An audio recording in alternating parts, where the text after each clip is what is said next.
So today we have the strongest Void Warlock build in Destiny 2, and when I say it's strong, that might be an understatement because this build is just on another level. We're in the Legend Battleground Solo, so we're locked 10 power level under, and just watch what we do in here. If you guys have tried this solo, then you know how tough it can be. There are a ton of enemies, champions, and the night bosses, then the deathtounge that's a tank to top it off. Needless to say, we take care of it all, and solo, and that's thanks to a few different things we have going on within this build. Our damage reduction between 3 different sources makes us super tanky, and then we add in our healing with Devour, and then a 50% damage reduction Void Overshield, and we have the makings of an Unkillable Void Warlock, but to take it even further, we have some crazy strong abilities that we can loop over and over, mainly our grenades, and these are providing the weakening debuff to everything, and we always have them available. Oh, and one grenade on its own puts out some serious damage, as you can see in the gameplay, and we always have them available with very minimal investment. And that's probably the best thing about this build. All you need is one grenade to hit an enemy, that's it. As long as you hit an enemy, it starts our whole loop and can double proc our exotic twice, and we get free grenade energy back from that. And then if we add in one single kill, that kill then procs so many different things for us. We get grenade energy from our exotic, we get healing from Devour, we get grenade energy from Devour, volatile rounds from a fragment, 50% damage reduction for 12 seconds from Void Wells made by the grenades, and then 50% damage reduction from Void Overshields made by volatile rounds, or just killing something our grenade tagged that's weakened. There's really just a ton going on with this build, and it all just stems from that vortex grenade, and it's just so easy to use and powerful. And that's what makes this the best Void Warlock build in my personal opinion in Destiny 2, is that you don't have to invest too much into it and you get just so much back in return. At least before Lightfall anyways. Hopefully when Lightfall drops, things change up a bit. Also remember, the mods on the build can always include seasonal mods that may work with it, but the build definitely does not need them. It's already S tier on its own, and also the mods we do use can be switched if you prefer maybe a charged light build with firepower mods or something like that.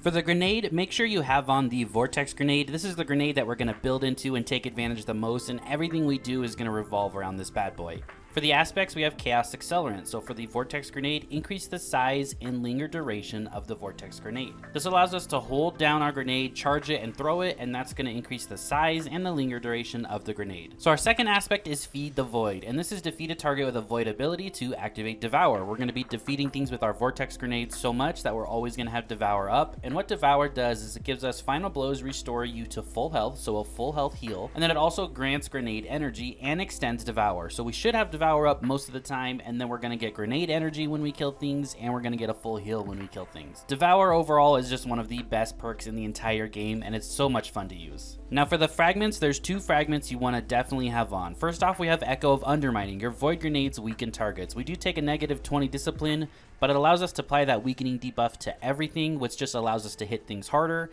And then on top of that, can proc Repulsor Brace from any weapon that you use that has that perk on it. And then our second one is Echo of Remnants. Your Lingering Grenade, which is our Vortex Grenades, have increased duration. This is important because this stacked with our Chaos Accelerant and our Exotic is going to allow the Exotic to proc twice with 1 grenade throw. Now for the third fragment, that's up to you what you want to use. I am using Echo of Instability. Defeating targets with grenades grants volatile rounds to your void weapons. Now basically on a hunter, we don't need this because we use Gerfalcons, but on the Warlock and Titan, I will be running Echo of Instability now because of the buff that Void Overshield's got. And since we get volatile rounds to our weapons when we defeat something with our grenade is super strong on our Warlock, and the grenade on the Titan with Heart of Endless Light is super strong as well. So they're definitely going to kill enemies, so we'll have Echo of Instability procced with the volatile rounds, and we're going to take advantage of the new grenade launcher from the dungeon that has Repulsor Brace, because even in difficult content, it can still kill things, which is just going to give us a 50% Void Overshield damage reduction on top of everything else that we're doing. And if you guys haven't tried out Void Overshields, the survivability with them is insane, so make sure you're using them. But any weapon with Repulsor Brace will help this build. It doesn't have to be the grenade launcher, but the grenade launcher just kills things very quickly. We also have Adrenaline Junkie on ours, so when we do kill something with our grenade, and we have volatile rounds both proccing right away on that grenade launcher, it's doing some serious damage. For your stats on the build, we're going with 100 resilience, of course. We want to get that 40% damage reduction just off the bat with our resilience, and then I have 80 discipline in the gameplay and 60 recovery. You want to get your discipline up as high as possible just to help refund that grenade even quicker. Now the weapons are pretty much up to you, but in any void build that I do now, I want to take advantage of Repulsor Brace. That 50% overshield build in any type of content is just going to save your life. And then this season's ritual weapon, the Velas X, can get Repulsor Brace and Golden Tricorn, the Pulse Rifle, so you could use a bunch of different options here with Void builds, but definitely take advantage of Repulsor Brace. And then in your heavy slot, again, use what you want, but you could always throw on Retrofit Escapade with 4 times the charm and target lock. It's a super fun damage dealing and ad clearing heavy machine gun. Now for the exotic that we're going to use, of course, it's good old Controverse Holds. The armor perk here is Chaotic Exchanger. Resist incoming damage while charging your Void Grenade.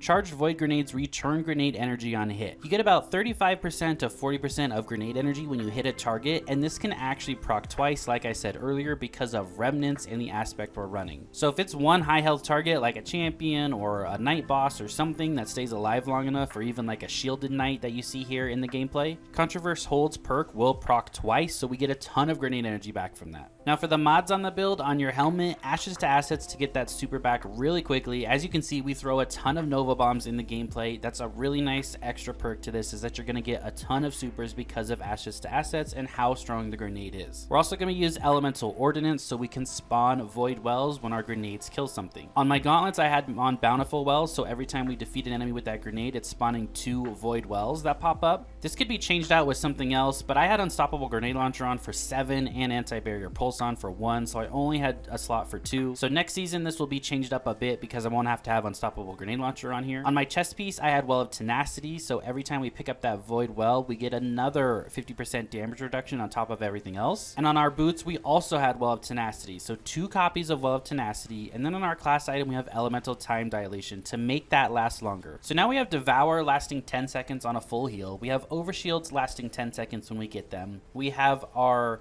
Well of Tenacity damage reduction lasting 12 seconds because of Elemental Time Dilation. And then we have our base 100 Resilience, so as you can see, we're stacking a ton of damage reduction and then healing through it with Devour. And then adding an Overshield on top of everything. For the other 2 mods on the class item, I just had Utility Kickstart on. But like I said earlier in the video, the mods can be interchangeable. There are so many different routes you could take with this.